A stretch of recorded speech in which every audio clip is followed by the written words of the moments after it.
জনপ্ৰিয় অভিনেত্ৰীগৰাকী বিবাহপাশত আবদ্ধ হ'বলৈ ওলাইছে। 23 জুনত বিয়া জনপ্ৰিয় অভিনেত্ৰীগৰাকীৰ। এজন জনপ্ৰিয় অভিনেতাৰ লগত বিয়া হ'ব জনপ্ৰিয় অভিনেত্ৰীগৰাকীৰ। অনুৰাগীৰ বহুদিনৰ জল্পনা কল্পনাৰ অৱশেষত অৱসান ঘটিল। নমস্কাৰ বন্ধু বান্ধৱীসকল, আপোনালোক সকলোকে আন্তৰিক স্বাগতম জনাইছোঁ আমাৰ চেনেলৰ অন্য এটা নতুন ভিডিঅ'লৈ। কি খবৰ আপোনালোকৰ? অসমৰ লগতে সমগ্ৰ ভাৰতবৰ্ষৰ প্ৰতিজন অনুৰাগী আজি আনন্দিত হৈ পৰিছে। দীৰ্ঘদিনৰ পৰা ভাবি থকা মনৰ আশা যেন পূৰ্ণ হ'ল সমগ্ৰ অনুৰাগীৰ।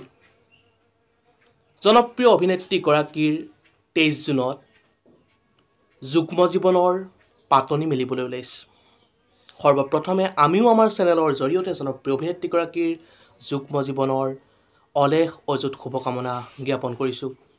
অভিনয়ৰ জৰিয়তে সকলোকে মনোৰঞ্জন দিয়া মোৰ আপোনাৰ অতিকৈ প্ৰিয় বলিউডৰ জনপ্ৰিয় অভিনেত্ৰী সোণাক্ষী সিনহাৰ বিয়া। এজন জনপ্ৰিয় অভিনেতাৰ লগত। জনপ্ৰিয় বলিউডৰ অভিনেতা জাহিৰ ইকবালৰ সৈতে বিবাহপাশত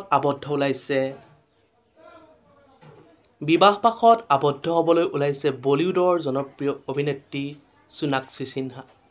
খবৰটো জানি বাৰু আপোনালোকে কেনেকুৱা পালে? যদি ভাল পালে লাইক, কমেণ্ট, শ্বেয়াৰ আৰু যদি নতুনকৈ আমাৰ চেনেলটো চাই আছে অনুগ্ৰহ কৰি ছাবস্ক্ৰাইব কৰি কাষতে থকা বেল আইকনটো প্ৰেছ কৰি অল কৰি দিব বুলি আশা ৰাখিলোঁ।